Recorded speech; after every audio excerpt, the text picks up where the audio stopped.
हाँ भाई शांत हो जाओ। देखो तुम्हारे पास सीट होंगी है ना, तो जो सीट है ना तुम्हारे पास, उसमें तुम्हें मैंने मौर्य काल तक का दे रखा है। कहाँ तक का? मौर्य काल तक का। अब इसमें जब हमने कल चैप्टर शुरू करा था तो कुछ स्टूडेंट नहीं आए थे है ना, और कुछ आए थे। तो जो नहीं आए थे वो एक बार देख लो है ना, जो आए थे उन्हें पता ही है, उनका रिवीजन हो जाएगा। ठीक, यूँ देखो इसमें क्या हुआ कि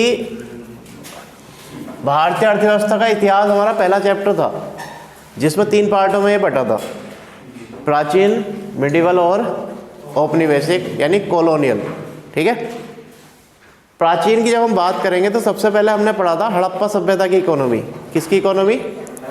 हड़प्पा सभ्यता की इकोनॉमी। ठीक, उसके बाद हड़प्पा सभ्यता में जो इकोनॉमी थी वो 3 पिलर पे बेस्ड थी। कितने पे? 3 पे, जिसमें एक थी कृषि, एक थी कला और शिल्प यानी आर्ट एंड क्राफ्ट,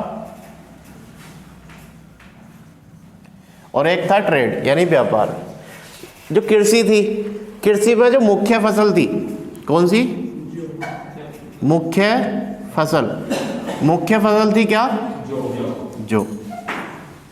इसके अलावा भी वो उगा रहे थे, जैसे क्या क्या, गेहूं भी थे, चावल भी थे है ना, मटर भी थे, चना भी था। ठीक, कला और शिल्प के बारे में जब हम बात करते हैं तो हमें इसमें 2 प्लेस ऐसे मिलते हैं जहां से हमें, एक तो चांदुड़ो और एक सूकर। चांदुड़ो से मिलती है एक फैक्ट्री, किस चीज की?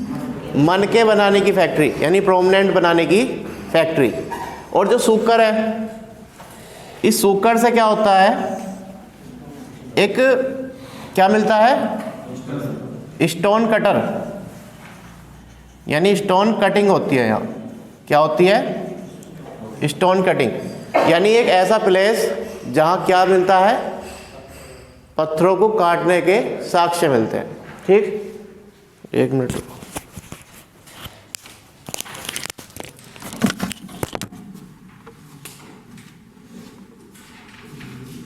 है ना।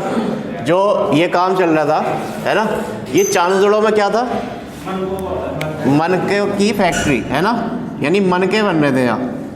तो हमें इस चीज़ से ये समझ में आ रही है कि ये केवल खेती से तो कमा ही रहे थे, इसके अलावा किससे भी और कमा रहे थे? मनके से भी कमा रहे थे, मनके बना के। ठीक, और सूकर में क्या था? स्टोन कटिंग थी, यानी उस टाइम भी पत्थर काट के उसका काम करा जाता था।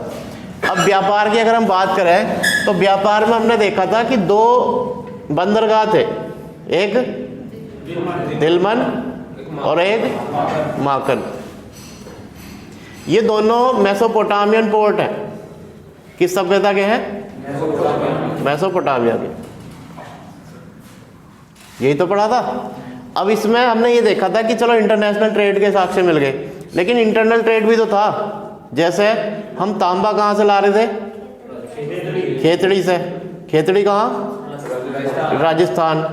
हमने इसके अलावा नीलम पत्थर लाए हम। नीलम पत्थर कहाँ से? महाराष्ट्र से। ठीक है, इसके अलावा और जैसे सोना था तो सोना कहाँ से? कर्नाटक से।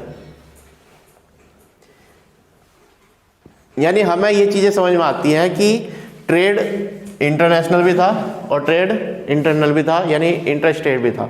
ठीक है, राज्यों में भी होता था और विदेशों से भी होता था। ठीक, अब इसके बाद जब वैदिक सभ्यता देखते हैं तो वैदिक सभ्यता 2 पार्टों में बटी हुई है। कितने में? 2 में। एक ऋग्वैदिक था,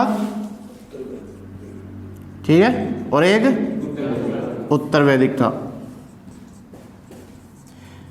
ये जो ऋग्वैदिक था सिंपल था ये, इसमें केवल क्या था? पशुपालन, और सबसे कीमती क्या था? गाय थी। गाय के अलावा भैंस और थी। भैंस को क्या कहते थे?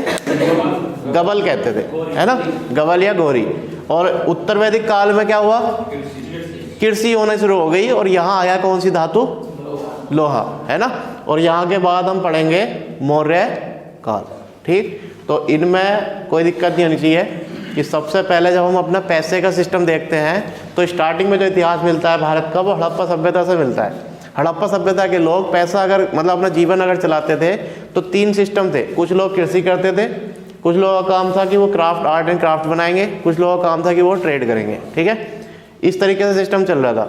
और उसमें ये हमें कैसे पता चला कि ये काम हो रहा था? क्योंकि हमें साक्ष्य मिले हैं। ठीक है, मनके के फैक्ट्री बनी और मनके की जो फैक्ट्री बनी वो कहाँ देखी गई? चानुदड़ो। ये चानुदड़ो कहाँ था?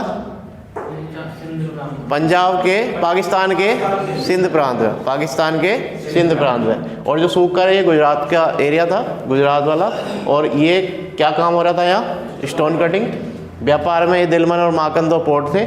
वैदिक सभ्यता 2 पार्टों में बटी हुई थी, वैदिक और उत्तर वैदिक। वैदिक काल में केवल पशुपालन, है ना, सिंपल लाइफ, और उत्तर वैदिक काल में कृषि। ठीक है, अब इसके बाद जो हमारा अगला वो था चैप्टर, तुम्हारे पास सीट होगी, है ना। सीट में देखो उसमें लिख रहा है मौर्य काल। क्या लिख रहा है? मौर्य वंश, है ना, या मौर्य काल। मौर्य काल में ये मगध जो रीजन था, क्या था? मगध। मगध की लोकेशन इंपॉर्टेंट थी, यही तो थी। और नीचे क्या बन रही थी? विंध्याचल पर्वत माला। ऊपर जो नदी है इसका नाम है गंगा। यहाँ जो नदी है इसका नाम है सोन नदी। और यहाँ जो नदी है इसका नाम है चंपा। क्या नदी है? चंपा। और ये विलुप्त है अब। ये चंपा नदी अब क्या है?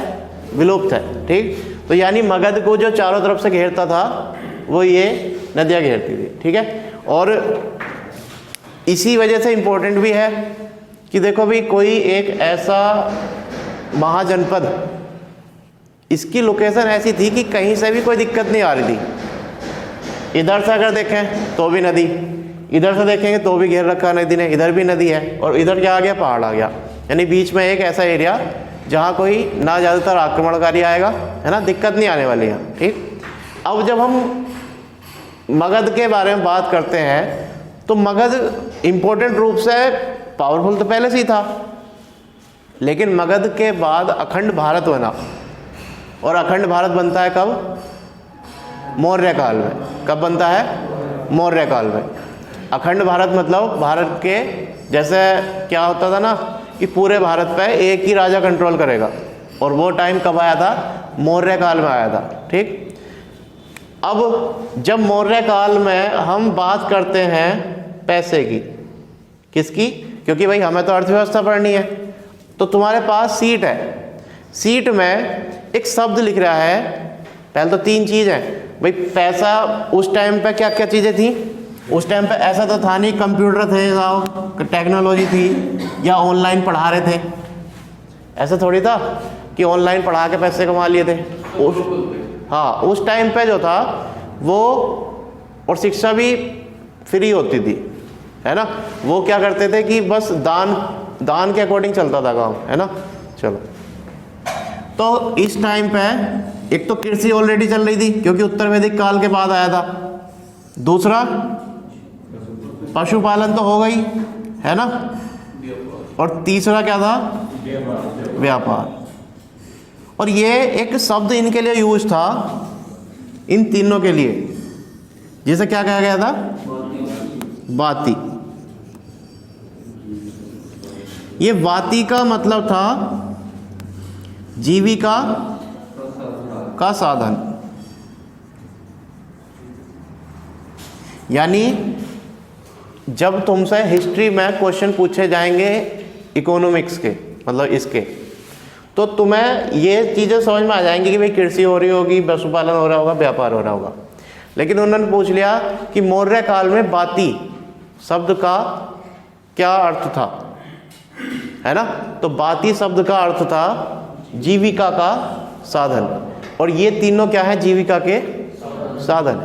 ठीक, तो इसे हम कह सकते हैं कि एक तरीके की अर्थव्यवस्था क्या थी? वाती थी, है ना। चलो, अब इसके बाद आगे लिख रहा है क्या? कृषि। क्या लिख रहा है? कृषि।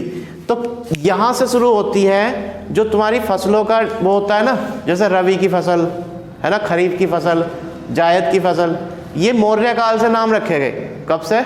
मौर्य काल से। लेकिन इनके नाम उस टाइम पे अलग थे।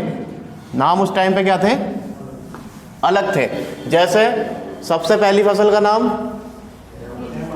हेमन। ये अगर तुमसे पूछ लिया गया कि मौर्य काल में हेमन क्या था, तो कृषि को कितने पार्टों में बांटा गया था? 3 पे। सबसे पहले हेमन, दूसरे नंबर पे ग्रोस्मिक, और तीसरे नंबर पे केदार।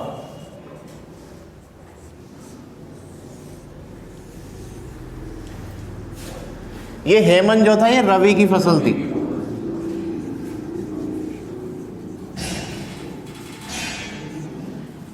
ठीक है, ये थी खरीफ की, और ये थी जायद की। तो अगर पूछा गया कि मौर्य काल के समय कृषि का डिवाइडेशन जो हुआ था वो कैसे हुआ था, तो हेमन, ग्रोस्मिक और केदार। हेमन, ग्रोस्मिक और केदार। हेमन क्या थी? रबी की फसल। ग्रोस्मिक क्या थी? खरीफ की फसल। और केदार क्या था? जायद की फसल, है ना।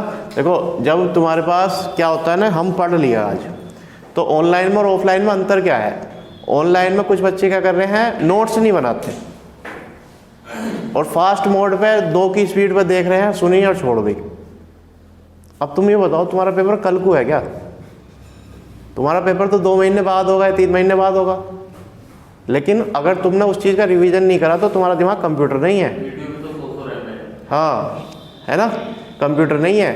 तो कुल मिला के अगर तुम्हारे पास नोट्स अवेलेबल हैं तो इन फ्यूचर कभी भी ज़रूरत अगर पड़ी तो चीज़ें कम ढूंढनी पड़ेंगी। ऐसा नहीं ढूंढनी नहीं पड़ेंगी, लेकिन ये रहेगा कि हमारे पास सोर्स तो है।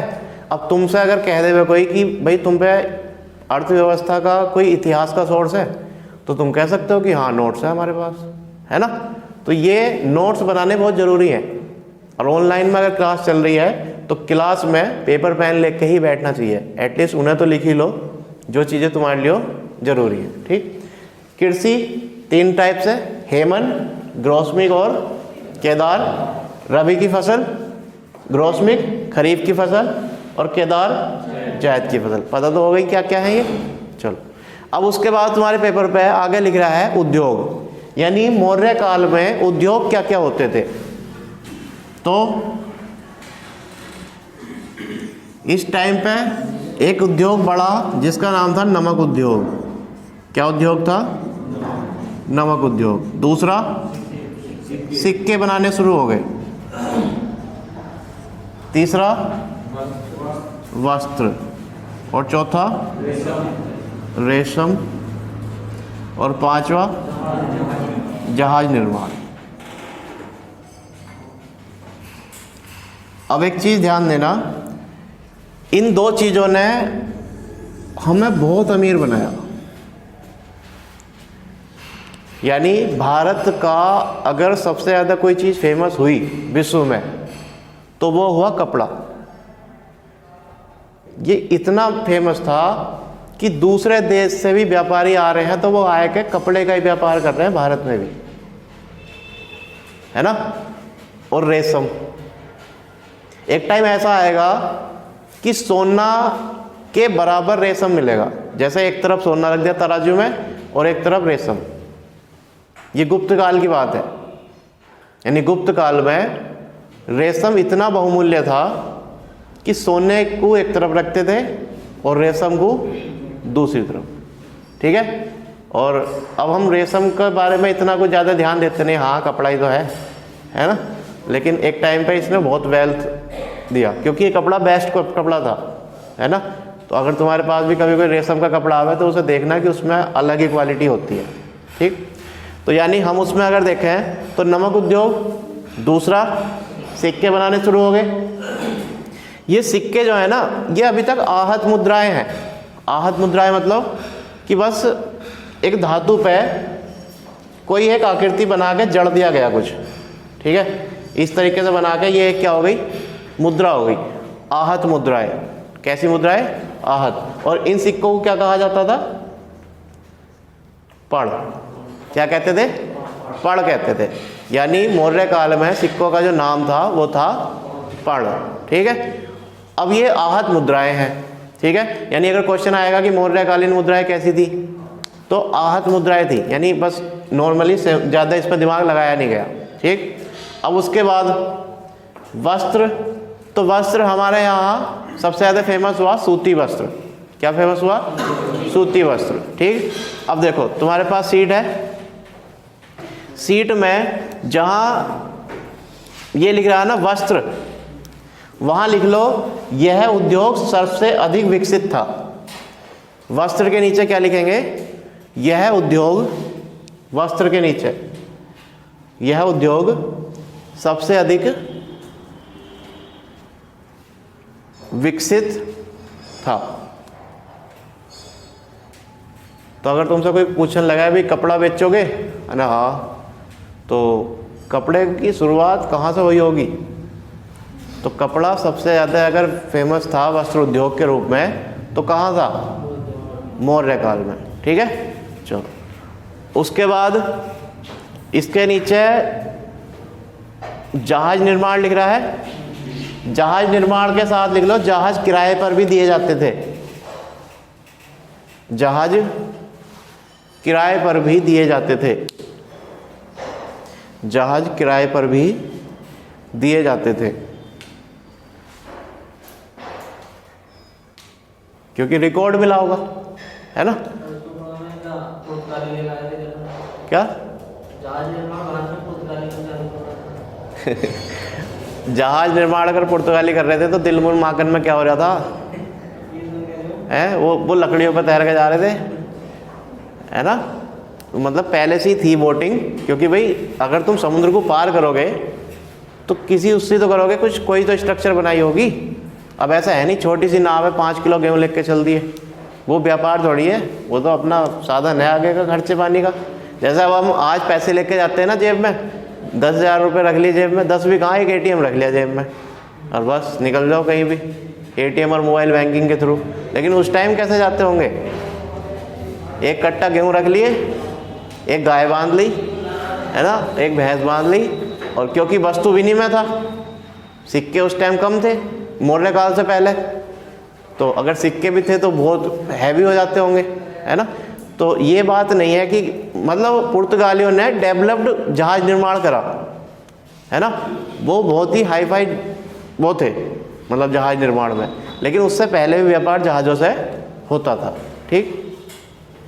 तो ये जहाज निर्माण के साक्ष्य किसी किताब वाले ने लिखे होंगे, तो मन से थोड़ी लिख दिए होंगे, चलो जहाज भी, हाँ चलो सही है, सही है, सही है। आगे देखो, अब इसमें आय के स्रोत लिख रहा है। क्या लिख रहा है? आय के स्रोत। तो एक तो हो गया कि यहाँ के लोग कैसे पैसा कमाएंगे, कृषि से, पशुपालन से और व्यापार से। उसके बाद कृषि 3 टाइप की थी, हेमन, ग्रोस्मिक और केदार। हेमन थी रबी की फसल, ग्रोस्मिक थी खरीफ की, और केदार थी जायद की फसल। उद्योगों में जो चल रहा था, यानी वहाँ के लोग जो उद्योग कर रहे थे, वो नमक था, सिक्के बना रहे थे, वस्त्र बना रहे थे, रेशम बना रहे थे और जहाज निर्माण कर रहे थे। ठीक। अब इसके बाद जाता है प्रशासनिक, यानी जो राजा के पास पैसा पहुंचता था वो कैसे पहुंचता था? किसके पास? राजा के पास। तो जो ये लिख रहा है ना आय का स्रोत, ये किसकी आय का है? राष्ट्र की आय का, देश की आय का। भाई हम कहते हैं ना GDP, तो GDP किसके लिए हो? देश के लिए हो, है ना? हाँ, तो वही चीज़ है, इस चीज़ को समझो, है ना? तो अब तुम्हारे पास सीट है, उस सीट में सबसे पहला पॉइंट लिखा हुआ है दुर्ग। क्या लिखा हुआ है? दुर्ग। इस दुर्ग के नीचे लिखना, इसमें 3 सेक्शन में बांटना दुर्ग को। कितने सेक्शन में? 3 में। 3 सेक्शनों में सबसे पहला लिखना चुंगीकर। दुर्ग के नीचे 3 सेक्शन, इस तरीके से सीधे ऐसे, ठीक है, सीधा करो, मतलब जैसे यहाँ दुर्ग लिख रहा है ना, तो दुर्ग के नीचे इस तरीके से खींच के और ऐसे। सबसे पहले लिखो चुंगीकर,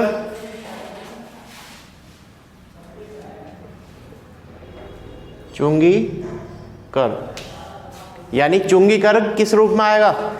दुर्ग के रूप में आएगा। ठीक है। दूसरा लिखो, शराब के ठेके से आए। उस टाइम भी शराब के ठेके थे, शराब के ठेके से आए। ठीक। तीसरा लिखो, जो तीसरा है वो लिखो, सुनारों से कर। सुनार,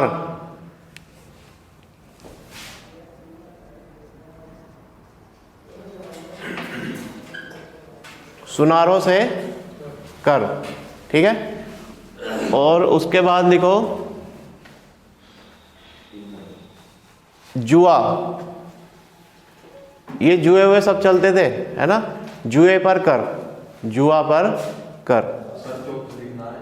हाँ, बढ़ा दो, क्या दिक्कत है? ठीक है।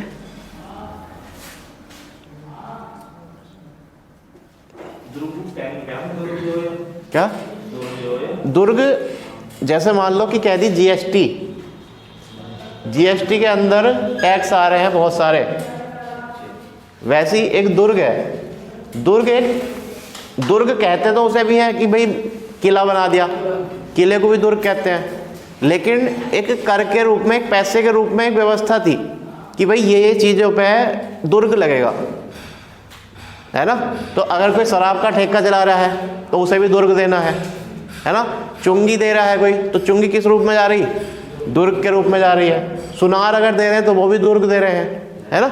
हाँ, तो पहला जो टैक्सेशन था मौर्य काल में, उसका नाम था दुर्ग। ठीक है, यानी ये एक प्रकार का कर था, समझ गए? अब उसके बाद जो दूसरा है वो है राष्ट्र। क्या है? राष्ट्र। इसमें राष्ट्र में क्या लिखेंगे? पहली बात तो लिखो, राष्ट्र जनपद के से प्राप्त आय को कहते थे। अगर ये शब्द आते हैं ना वहाँ तो घूम जाते हैं हम कि राष्ट्र, राष्ट्र तो कोई जगह होगी या देश होगा। तो राष्ट्र से क्या था मामला? जनपद से प्राप्त आय।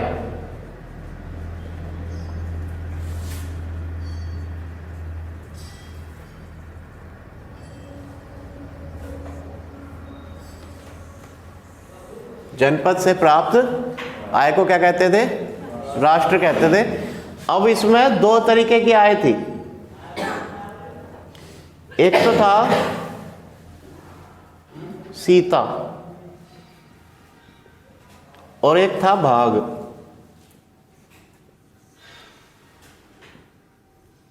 क्या थे? सीता और भाग। ये दोनों टैक्स के नाम है, सुना भी होगा तुमने।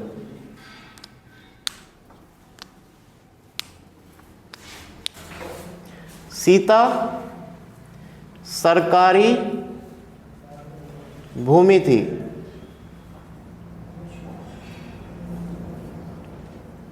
सरकारी भूमि से प्राप्त आय।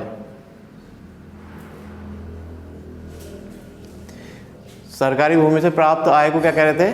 सीता कह रहे थे। और गैर सरकारी से क्या कह रहे थे? भाग। ये जो वो था ना भाग, ये कैसा था? गैर सरकारी।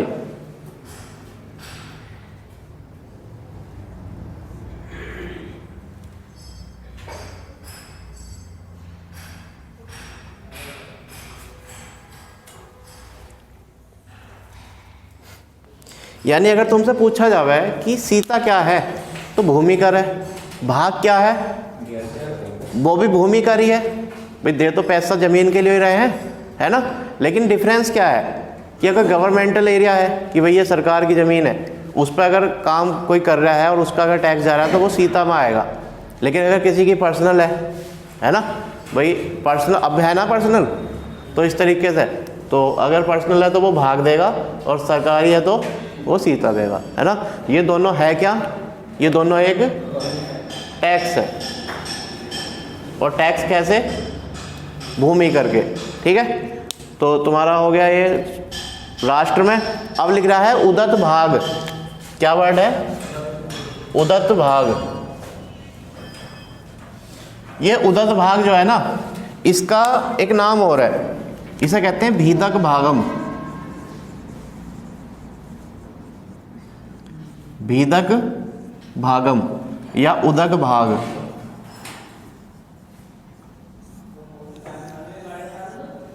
भीदक भागम या उदक भाग लिख लो इसमें, है ना। और ये जो है ये सिंचाई कर है। क्या है? सिंचाई कर। हाँ, सिंचाई कर, ठीक। हाँ, ये दोनों एक ही है। या तो कह सकते हैं भीदक भागम या उदक भाग, या लगा सकते हो तुम बीच में इसके, ठीक है। भीदक भागम या उदक भाग, ठीक। अब उसके बाद अगला है सेतु। क्या है? सेतु। तो सेतु में लिख सकते हो तुम फल या उद्यान, फल या उद्यानों पर लगने वाला कर, फलों या उद्यानों पर सेतु, है ना।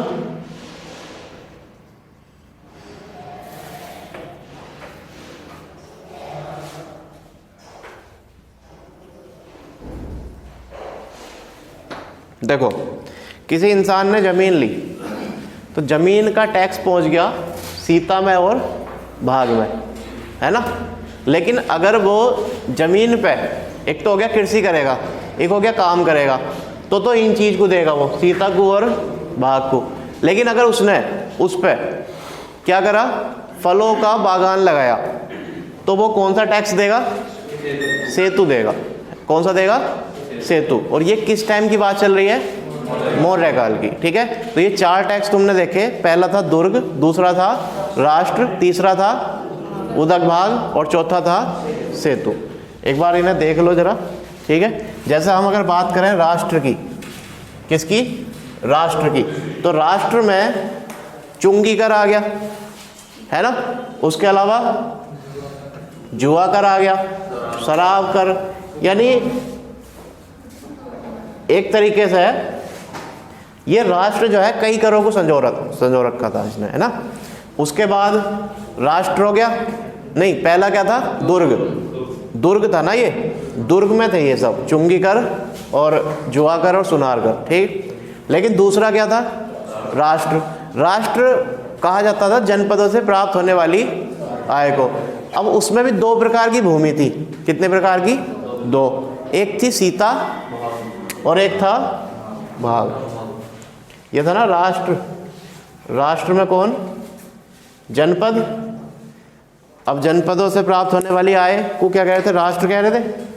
और जनपदों में 2 प्रकार से बटा हुआ था, एक था सीता कर और एक था भाग कर। ये सरकारी भूमि और ये गैर सरकारी भूमि, दोनों ही क्या है? भूमि कर है, भूमि कर, ठीक है। चलो, और कहीं कहीं सीता को वो भी कहते हैं भूमि का प्रकार। एक प्रकार की भूमि है, एक प्रकार की बंजर भूमि, ठीक है। इस तरीके से भी आए हैं क्वेश्चन। चलो, अब उसके बाद अगला है ब्रज कर। क्या है? ब्रज कर। तो ब्रज कर में लिखना है पशु से प्राप्त आय। जो ब्रज कर है यह है पशु से प्राप्त आय पर टैक्स।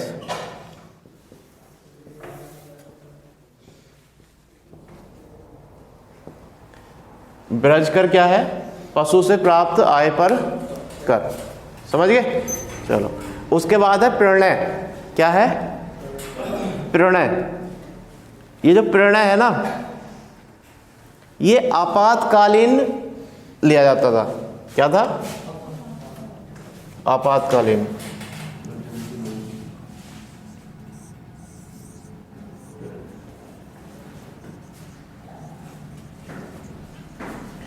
यानी एक तरीके का लोभ था, लालच था। जैसे तुमसे कह दे मैं कि भाई तुम अगर हमें आज पैसे दोगे ना, तो अगर कोई दिक्कत आई तो हम तुम्हें तुम्हारे पैसे से कल बचा लेंगे, और दिक्कत ना आई तो तुम भूल जाइयो, है ना। चलो, तो ये आपातकालीन टैक्स था जिसे क्या कहते थे, प्रणय। ये पहले ही ले लिया जाता था, ये सबसे क्या लिया जाता था, पहले ही, कि भाई तुम जो है हमें पैसे दो, ये हम तुम्हें इसलिए ले रहे हैं ताकि अगर कोई आपातकाल लगा तो हम तुम्हें इसमें से क्या कर देंगे, वापस कर देंगे। ठीक है, तो ये प्रणय क्या था, आपातकालीन टैक्स था। समझ गए। अब जैसे आपातकाल लगा, आपातकाल में लोग पैसे देंगे या अपने आप को सही संभाल लेंगे। आपातकाल में पैसे नहीं मिलने, हाँ आपातकाल में नहीं मिलते।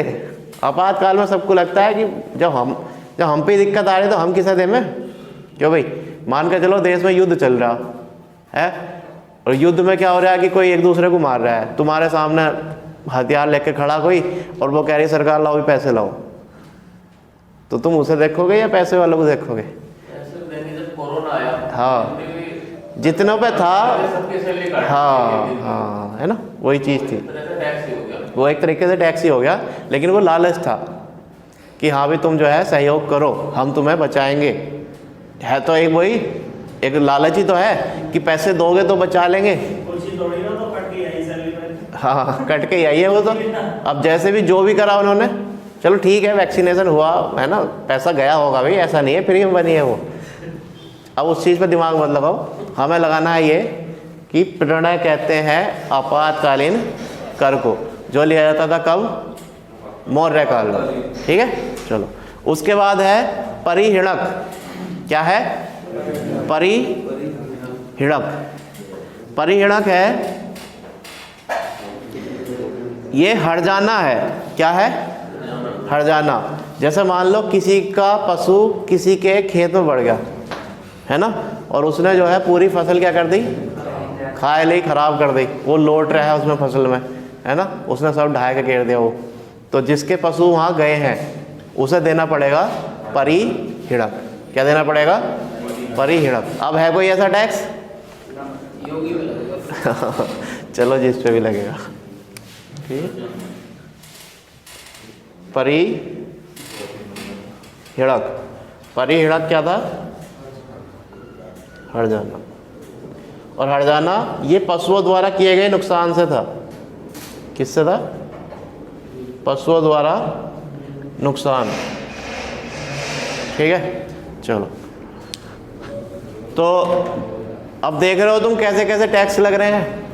सबसे पहले दुर्ग पड़ा, दुर्ग में जुआ, सुनार, चुंगी कर है ना। उसके बाद राष्ट्र पड़ा, राष्ट्र में जनपदों से प्राप्त आए, एक थी सीता, एक था भाग। ये थी नहीं था, ठीक है, सीता था, सीता एक कर था, ठीक, जो कि किससे लिया जाता था, सरकारी भूमि से, और भाग क्या था, गैर सरकारी भूमि से लिया जाने वाला कर था। यानी तुम्हारे सामने जो क्वेश्चन आने वाला है वो ये आने वाला है कि भाग क्या था, या निम्नलिखित में से कौन सा भूमि कर है। तो कौन है भूमि कर, सीता और भाग। ठीक है, अब उसके बाद इसमें लिख रहा है पार्श्व। क्या लिख रहा है, पार्श्व। पार्श्व में लिख लो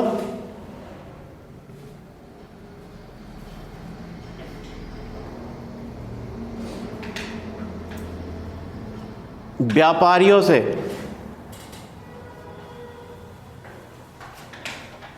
व्यापारियों से लिया जाने वाला कर। पार्श्व क्या था, रविकांत क्या है भाई, लिखना रहे तुम। अरे सही सही, हाँ सही है सहयोग करना चाहिए, ग्रुप स्टडी इसे तो कहते हैं। चलो हाँ, पार्श्व जो है ना, पार्श्व किसे कह रहे थे, व्यापारियों से लिया जाने वाला कर। ठीक है, तो यानी ये तुम्हारा दो तरीके से फायदा हो रहा है इस सब्जेक्ट को पढ़ने से। एक तुम्हारे हिस्ट्री के टैक्स रिपीट हो गए है ना, और ये क्वेश्चन आते हैं कि भाई पार्श्व क्या था, तो पार्श्व क्या था, एक कर था, किस टाइम का, मौर्य काल का। और क्या था पार्श्व, व्यापारियों से लिया जाने वाला कर। ठीक, अब इसके बाद इसमें एक टैक्स और लिख लो, पिंड कर।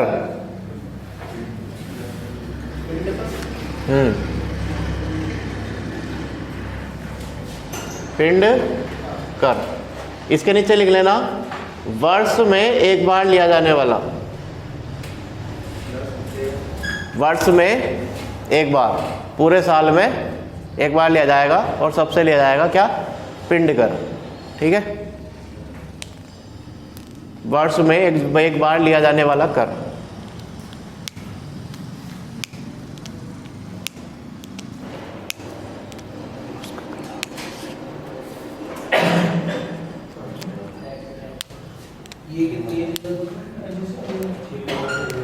अब देखो इसमें एक दो शब्द हैं, प्रवेश्य और निष्क्राम्य। प्रवेश्य और निष्क्राम्य।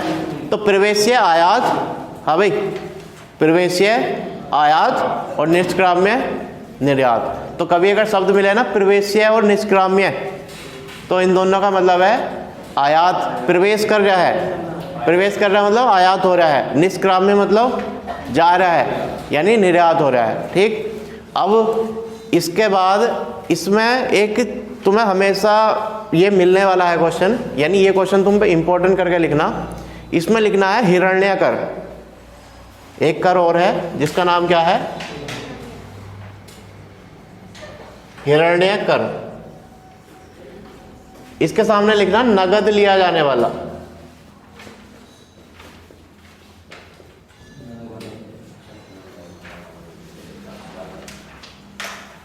यही क्वेश्चन आया है, सिर्फ इतना ही लिखा हुआ था कि नगद लिया जाने वाला कर कौन सा है, हिरण्यकर है।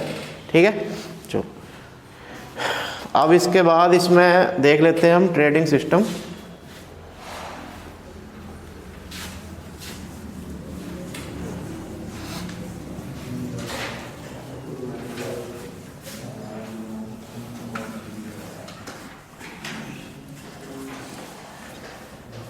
देखो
देखो तुमने ना कभी जब हिस्ट्री पढ़ी होगी तुमने सुना होगा उत्तरापथ। क्या सुना है, उत्तरापथ। ठीक है, जिस मार्ग को बाद में फॉलो करा गया शेरशाह सूरी के द्वारा और क्या बनाया गया उसका, जीटी रोड, है ना। तो ये यहाँ से शुरू होता था, अफगानिस्तान ईरान वाले एरिया से। ठीक है, और यहाँ आते होते वो इस तरीके से आ जाता था। तो एक क्वेश्चन ये आया है कि मौर्यकालीन सबसे फेमस बंदरगाह कौन सा था। तो सबसे फेमस बंदरगाह था ताम्रलिप्ति। कौन सा था, ताम्रलिप्ति। और ये ताम्रलिप्ति बंदरगाह था हल्दिया, और ये कहाँ है, बंगाल। लेकिन उस टाइम पे इस रीजन का नाम क्या हो सकता है, बताओ क्या। हाँ, यहाँ मद्रास जरा, मद्रास तो हमेशा नीचे की तरफ होगा। ठीक है, देखो जब हम देखते हैं ना तो यहाँ था मगध। क्या था, मगध। मगध के इधर था अंग। ठीक है, हाँ, अंग के रीजन में था ये। ठीक है, अंग वाला एरिया इधर ही था। ठीक, तो कुल मिला के हमें देखना है कि उत्तरापथ, कौन सा पथ, उत्तरापथ, ये शुरू होता था पुष्क कलावती से। कहाँ से, पुष्क कलावती।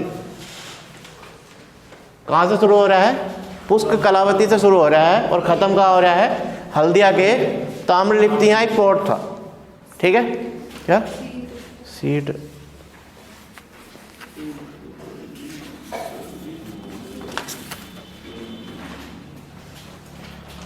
तो ये है कौन सा ट्रैक, क्या नाम है इसका, उत्तरापथ। ये तुम्हारी सीट वोट में है नहीं, लेकिन ये बताना जरूरी था। अब इसका क्या मैं नक्शा बनाता, पूरा जगह घेरता ही है ना। अब तुम्हें बता दिया तो यही बहुत है। क्या कि उत्तरापथ जो था वो पुष्क कलावती से लेकर और कहाँ तक था, हल्दिया तक। ठीक है। हाँ, अब इसमें बीच बीच में रास्ते भी थे, जैसे यहाँ इंद्रप्रस्थ था, यहाँ मथुरा था, ये तो तुम देख ही लोगे है ना, जब हिस्ट्री का सेक्शन है ये। ठीक। अब इसके बाद आज वाली सीट पर आ जाओ। कौन सी सीट, जो आज वाली है। आज वाली सीट में सबसे ऊपर लिख रहा है गुप्त काल। कौन सा काल, गुप्त काल। उसके बाद लिख रहा है 13वीं शताब्दी में आर्थिक विकास। और इधर आ जाते हैं हम अलाउद्दीन खिलजी द्वारा बाजार नियंत्रण दूसरी तरफ।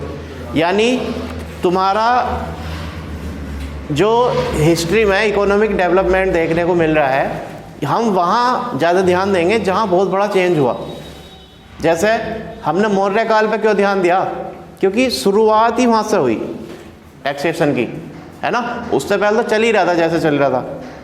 उसके बाद हम गुप्त काल पे क्यों आए, क्योंकि गुप्त काल में जो रेशम है वो इतना महंगा था जितना कि सोना। यानी सोने की कंपेयर किससे करते थे, रेशम से करते थे। ठीक है। तो यानी हम एक चीज़ एक टाइम ये देख रहे हैं कि कोई वस्तु इतनी बहुमूल्य थी और आज कोई वस्तु कितनी बहुमूल्य हो गई।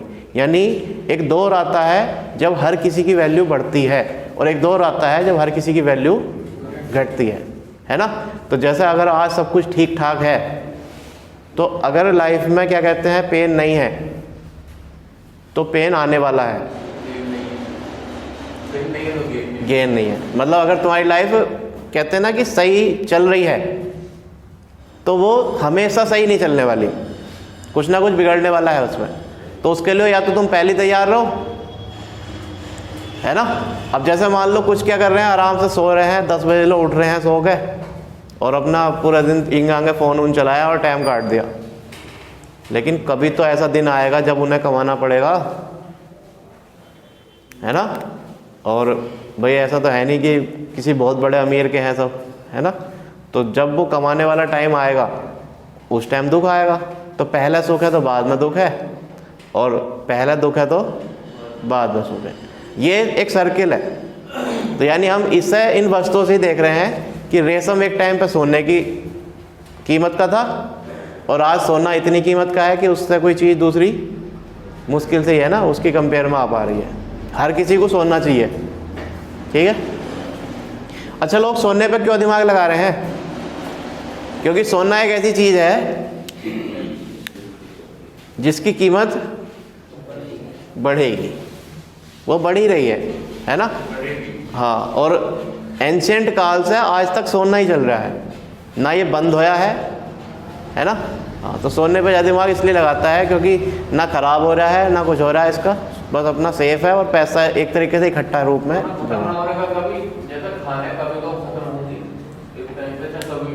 सोना ख़त्म का मतलब है कि उसे छुपा देना, वो पिघल तो रहा नहीं, पृथ्वी पे तो है, वो घिस नहीं रहा, है ना। तो एक तरीके से मान के चलो सोना हमने यहाँ रख दिया, अगर वो पृथ्वी के अंदर दब गया तो ही तो ख़त्म हुआ। बाकी सोना उड़ थोड़ी रहा है या घिस थोड़ी रहा है, हाँ, नष्ट नहीं हो रहा है ना। तो सोना तो है और वो रहेगा। ठीक, चलो।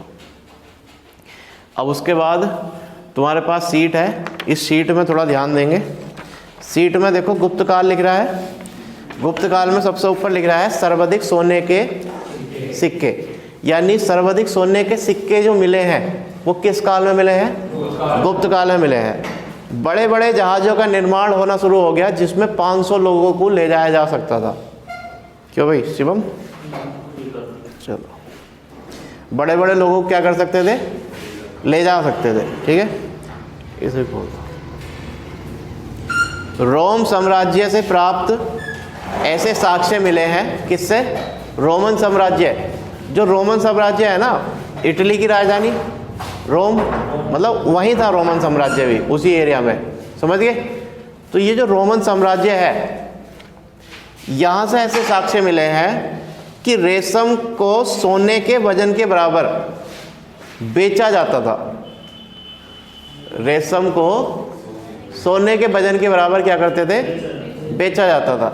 यानी इंडिया में अगर सोने की चिड़िया ये बना है ना, तो इसके पीछे ये नहीं है कि यहीं पे सोना था, बाहर से भी सोना ला के लोग खरीदते थे रेशम को।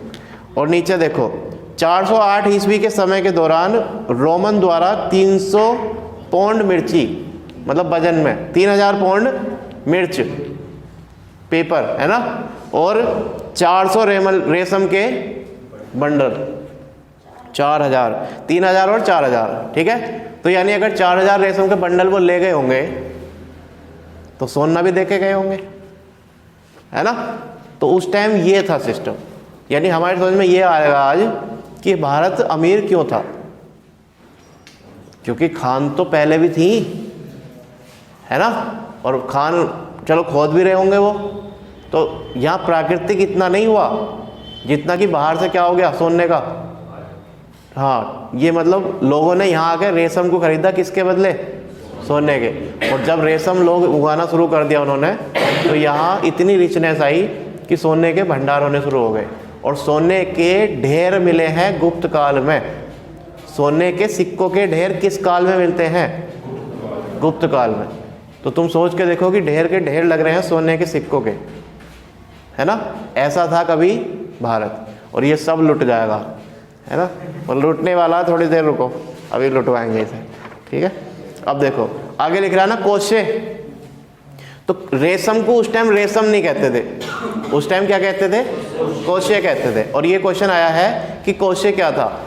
अब ये कहेंगे ये कैसा क्वेश्चन पूछ लिया कि हमसे कोशे पूछा, बताओ। तो क्या कोशे इंपॉर्टेंट नहीं था? एक ऐसा प्रोडक्ट जिसकी वजह से इतना पैसा मिल रहा है, इतना सोना मिल रहा है, उसका हमें नाम तक नहीं पता कि हिस्ट्री में क्या नाम था, है ना। तो और फिर कह देते हैं कि पेपर पता नहीं कैसा बनाया था। पेपर कैसा नहीं बताया, नॉलेज थोड़ी कमज़ोर थी, है ना। तो कोशे किसे कह रहे थे, रेशम को कह रहे थे। और रेशम कितना इंपॉर्टेंट था वो तुम्हें दिख रहा है कि सोने के बराबर क्या तुलता था, रेशम तोला जाता था, ठीक है। अब उसके बाद देख लो, ये उद्रंग है ना, उद्रंग, ये एक नया भूमिकर निकला था, उद्रंग। एक था उदक भाग, वो क्या था, सिंचाई कर। लेकिन उद्रंग क्या है, भूमिकर। तो भूमिकर हमने देखे, एक था सीताकर, और एक था भागकर, और एक था उद्रंग कर। ये तीनों कैसे कर हैं, भूमिकर। अब एक क्वेश्चन बन सकता है कि निम्नलिखित में से कौन भूमिकर नहीं है। 3 ऑप्शनों में इन्हें रख दो, एक चौथा डाल दो, है ना। चलो उसके बाद देखो, भीदक भागम या उदक भाग क्या थे, सिंचाई कर थे। और भू राजस्व की दर क्या थी, 1/6, ठीक। 13वीं शताब्दी के समय विकास हुआ। अब देखो तुम्हें पता है कि जब हमारे देश में मौर्योत्तर काल था, गुप्तोत्तर काल था, उस टाइम तक सब कुछ ठीक चल रहा था। लेकिन बाहर से कभी अरबी आक्रमण आए, कभी तुर्की आक्रमण आए। और इनका काम क्या था, अरबी आक्रमण जब आए थे तो आए, लूटा और चले गए। लेकिन तुर्की आक्रमण जो थे, तुर्की आक्रमणकारी, तुर्की थे मोहम्मद गोरी, है ना। और अरबी कौन था, मोहम्मद कासिम, मोहम्मद बिन कासिम। तो ये जो अरबी आक्रमणकारी थे, ये ज़्यादा यहाँ रुकना का दिमाग इतना नहीं लगा रहे थे। ये क्या कर रहे थे, आ रहे थे, लूट रहे थे और चले जा रहे थे। कोई एरिया थोड़ा बहुत कंट्रोल करा कुछ दिन के लिए, लेकिन चले गए बाद में। लेकिन तुर्की आक्रमणकारी ने भी यही काम करा। तुमने सुना होगा सोमनाथ का मंदिर लूटा गया, है ना। किसने लूटा था,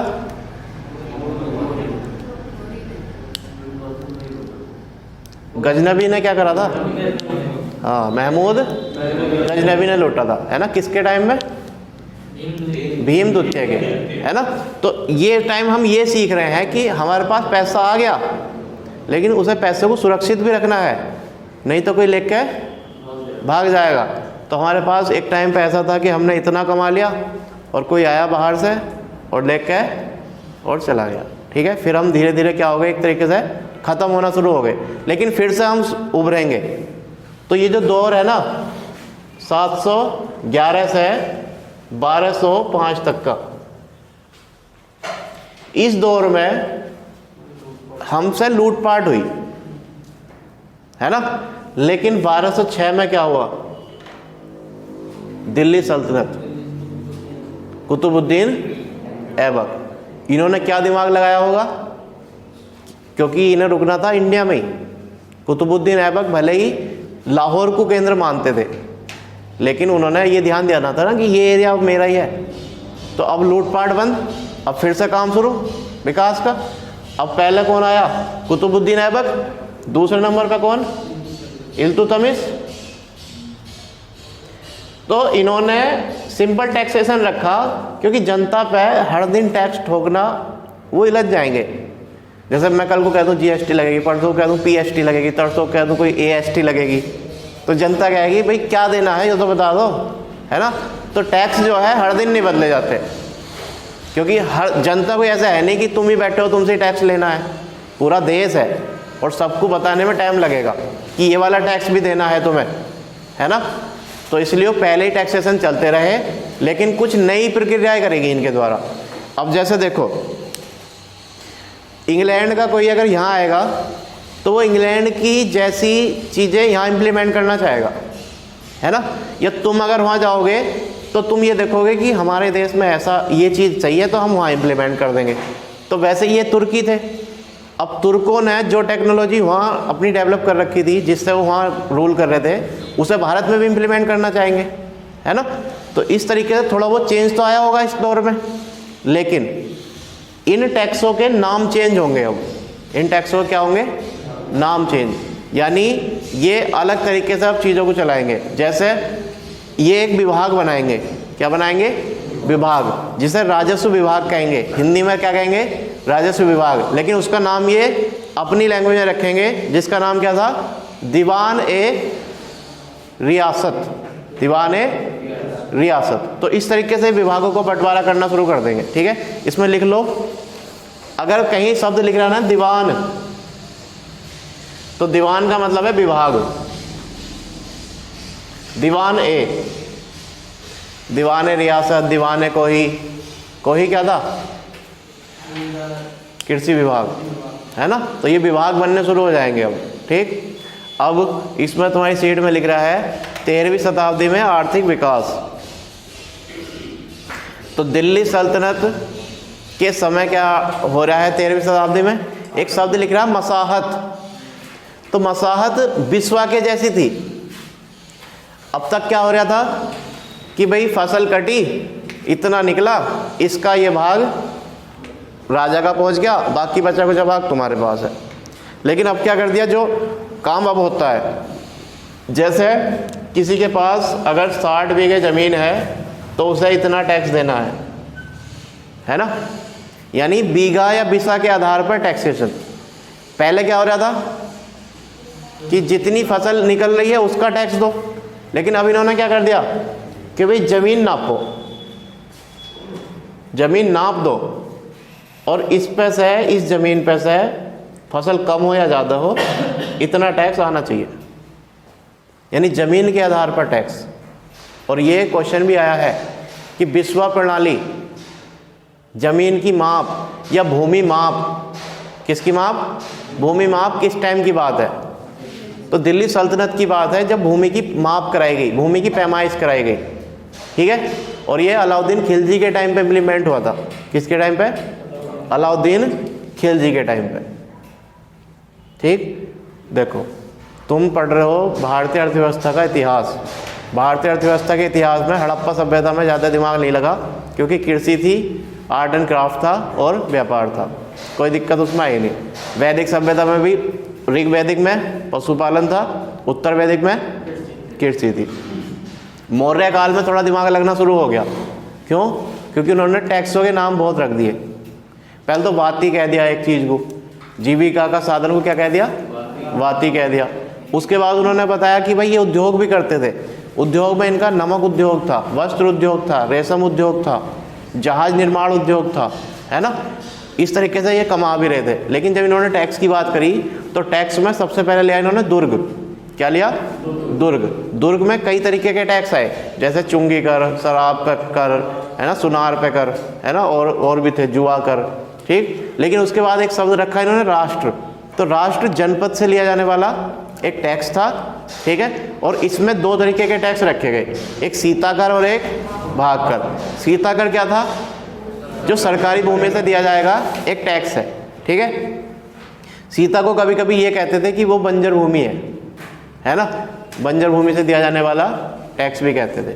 लेकिन उसके अलावा भाग कर जो था वो गैर सरकारी भूमि से था, ठीक है। उसके बाद तुमने पढ़ा, दुर्ग पढ़ लिया, राष्ट्र पढ़ लिया, फिर पढ़ा तुमने उदक भाग। उदक भाग का दूसरा नाम क्या था? भीदक भागम। और ये कैसा कर था? सिंचाई कर था, ठीक है। और उसके बाद जो तुम पढ़ रहे थे, क्या नाम था उसका? सेतु। ये सेतु क्या था? फल और बागानों से दिया जाता था, है ना। तो ये टैक्स हो गया। उसके बाद जो आता है टैक्स, उसका नाम रखा गया ब्रज। क्या था? ब्रज। ये ब्रज क्या था? पशुओं से, पशुओं से प्राप्त आय से जो क्या दिया जाएगा? कर दिया जाएगा। उसके बाद जो टैक्स था उसका नाम था प्रणय। क्या नाम था? प्रणय। ये प्रणय क्या था? आपातकाल। किसका? आपातकाल का, ठीक है। और एक था परिहीणक, पशुओं के नुकसान से मिलने वाला या दिया जाने वाला हर्जाना। उसके बाद है पार्षव। ये पार्षव क्या था? व्यापारियों से दिया जाने वाला कर।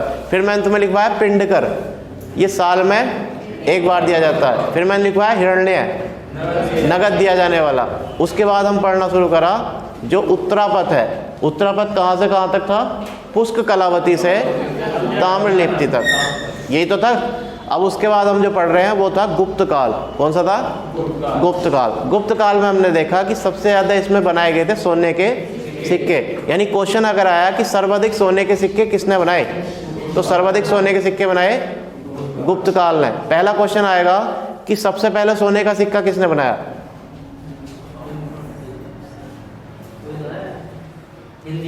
हिंद यवनों ने। सबसे पहले सोने के सिक्के किसने जारी करे थे? हिंद यवनों ने करे थे। शीशे के सिक्के सातवाहनों ने जारी करे थे, है ना। और शीशे का सिक्का एक उन्होंने भी करा था, सीयक द्वितीय ने, हाँ, है ना, सीयक द्वितीय ने भी करा था।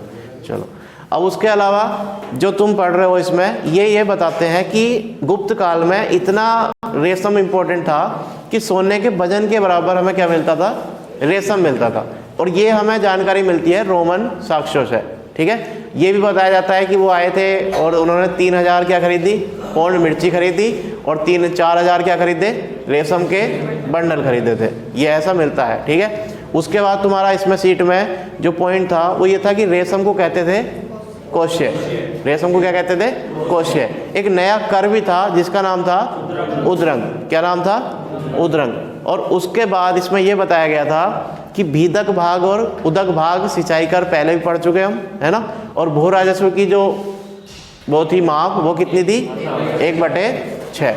जब हम 13वीं शताब्दी पढ़ते हैं तो 13वीं का मतलब 12 से शुरू होगा, 1200 से, ठीक है। तो 1206 में अपना दिल्ली सल्तनत आ गई। और दिल्ली सल्तनत के टाइम पे भी जो सुधार होने शुरू हुए उनमें क्या था कि सबसे पहले इसमें पॉइंट लिख रहा था क्या? मसाहत। तो मसाहत थी एक माप, किसकी? भूमि की। ये लाइक विश्वा थी, विश्वा के जैसी लिख सकते हो तुम इसमें।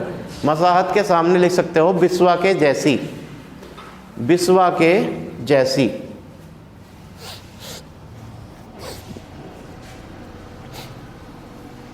उसके बाद जैसे टैक्स अगर 33% जा रहा था ना, कितने परसेंट जा रहा था?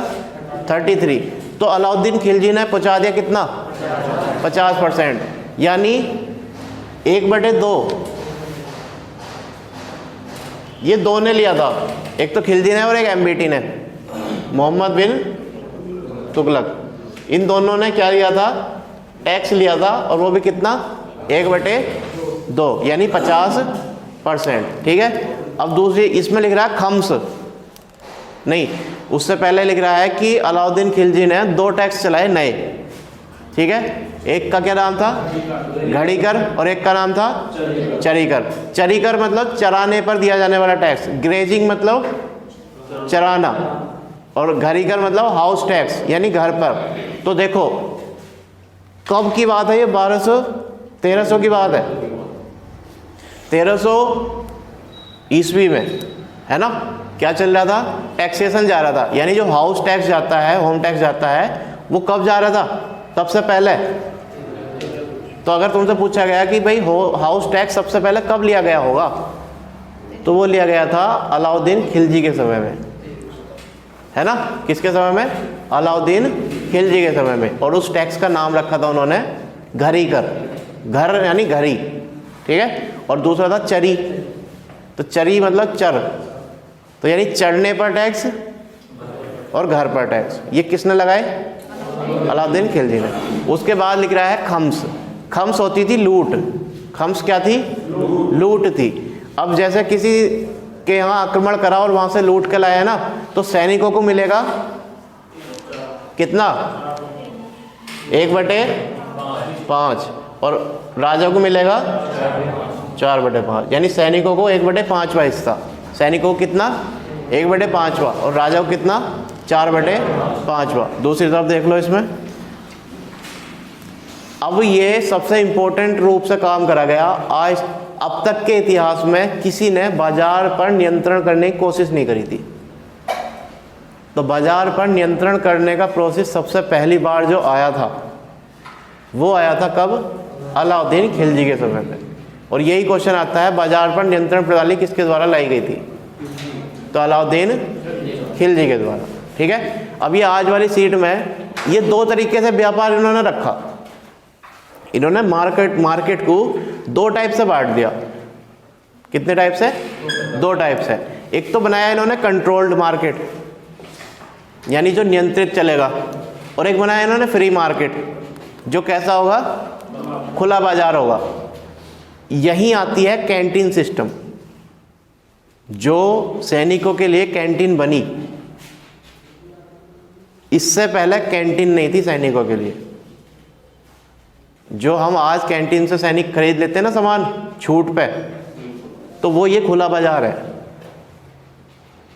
और जो नियंत्रित बाजार है, ये आम जनता के लिए था,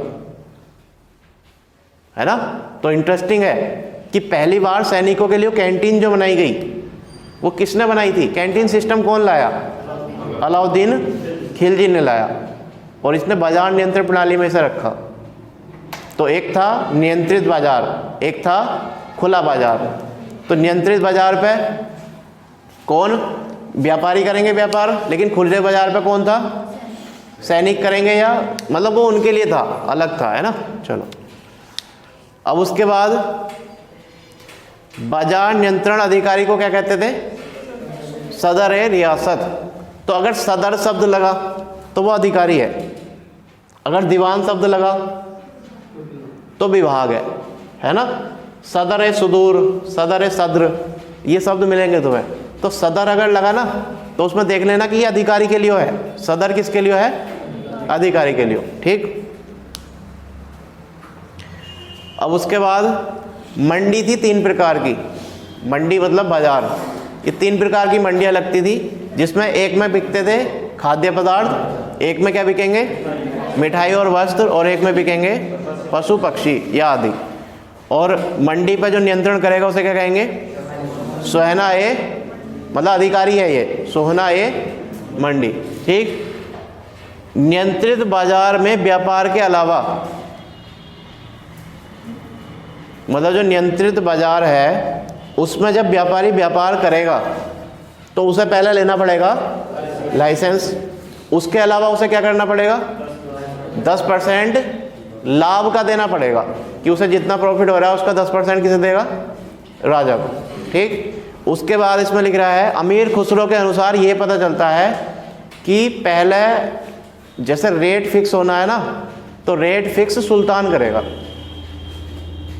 रेट फिक्स कौन करेगा, यानी प्रत्येक वस्तु का मूल्य निर्धारित सुल्तान द्वारा किया गया, ऐसा लिखा है किसने, अमीर खुसरो ने, कि अगर कुछ भी बिकेगा तो सुल्तान बताएगा कि कितने रुपए का बिकेगा, है ना।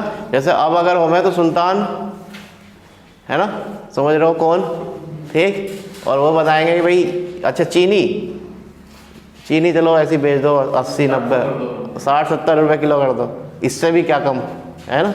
हाँ चलो, तो ये चीज़ थी उस टाइम पे।